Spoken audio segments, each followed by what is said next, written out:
We all know DoorDash changes a lot, but in recent history, the last 6 months or so, a lot has changed. And Tony, CEO of DoorDash, has been out talking about the changes, celebrating the 10-year anniversary. I'm going to go over some things from a DoorDash report that came out a couple days ago, give you my opinion on some stuff, shed some light on these changes, what they could mean for you. And we have a very special announcement at the end of the video. Let's go.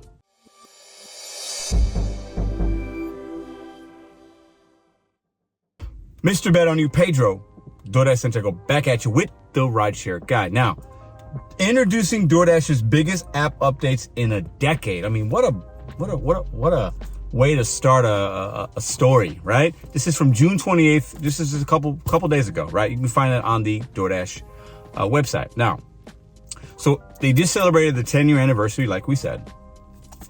And in this article, they talk about some of the biggest changes that they've seen and that they've implemented in the last 10 years since their beginning. So let's talk about it.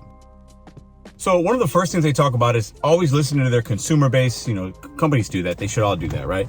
But they're implementing a new universal search bar to make it more convenient and user-friendly for consumers to find something. So if they want sushi, salmon, boom, universal search bar, type that in, and then the options will pop up and populate and make it a lot easier versus just looking at the old way where you have to like tap something, look at it. And this is going to be, you can search for anything you want because DoorDash you can get anything delivered through DoorDash. I mean, literally just about everything and anything. So now with this new universal search bar, I think it's pretty cool, super convenient. That's the first thing they talk about in this article. They also go into talking about how there's going to be a grocery tab, a retail tab. The new retail tab is like a virtual shopping mall that's accessible in one tap from the homepage. I mean, multiple carts with numerous categories to now shop from.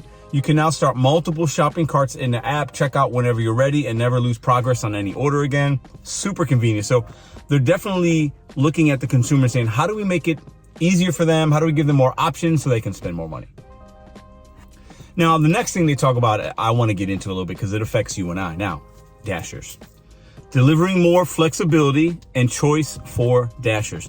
Over the past decade, millions of Dashers have turned to DoorDash for the opportunity to reach their financial goals by earning supplemental income how, when, and where they choose. I think that's true. Throughout, Dashers have consistently told us that flexibility and choice are overwhelmingly the key reasons they choose to Dash. I totally agree with that.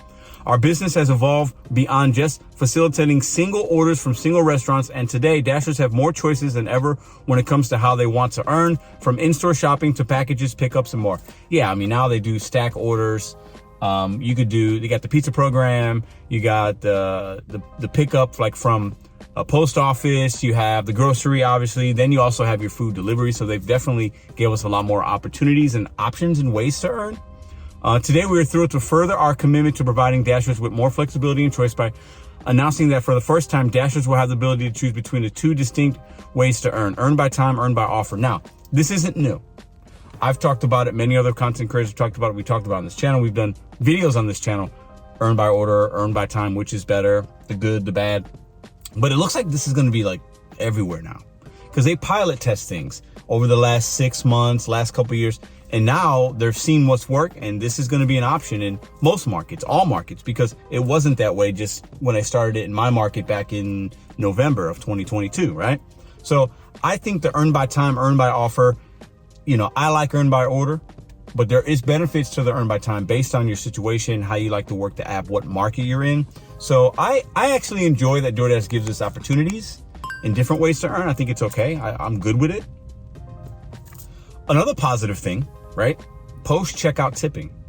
It came to my market a couple of months ago where now the consumer, when they see the driver is almost at your delivery or you get a notification as a consumer that they picked it up, they're on the way, and a little thing pops up asking if you'd like to add to your tip.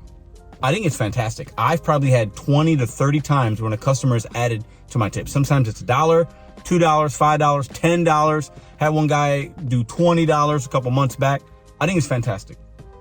I think it's really good. Compare that to Uber, where the Uber consumer can take away the tip. DoorDash gives the consumer the option to add a tip. I think it's a complete game changer and an easy thing that they did for us. What do you guys think?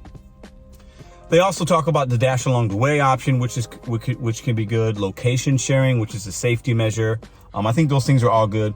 It also goes into delivering more ways to grow for merchants, personalized growth recommendations, new ways to reward customers, driving conversions through storefront enhancements. That's interesting. Storefront, DoorDash's commission-free online ordering software, was developed to help restaurants operate and grow the first-party online ordering channel. So, a couple months ago, I also talked about on my channel where it gives us the option to help sign up restaurants in our local market, small businesses, right? Restaurants, whatever, that aren't on the platform already. So DoorDash is still growing, trying to get as many possible places on the app as possible so consumers have more options. They can make more money, obviously, and then we have more possible opportunities that hit our phone. And DoorDash is telling us they got over 500,000 merchants on the DoorDash marketplace, connecting 32 million monthly active consumers across over 25 countries, with the best in their cities, and providing 2 million monthly active Dashers with the ability to earn supplemental income. 2 million monthly active. What a huge number. That's absolutely crazy. Now, let me give you my overall opinion real quick, and then we'll get to the special announcement. Overall, I think what the things that DoorDash are telling us in this announcement are true, right? They're telling us things that they've tested, what they're offering, how they're helping Dashers, restaurants, their communities. They're highlighting the new features, the new ways to earn, what consumers can do now that are more easy. All good things, right?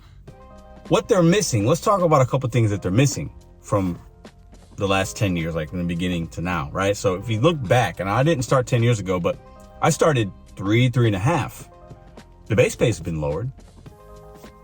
My base pay was $3.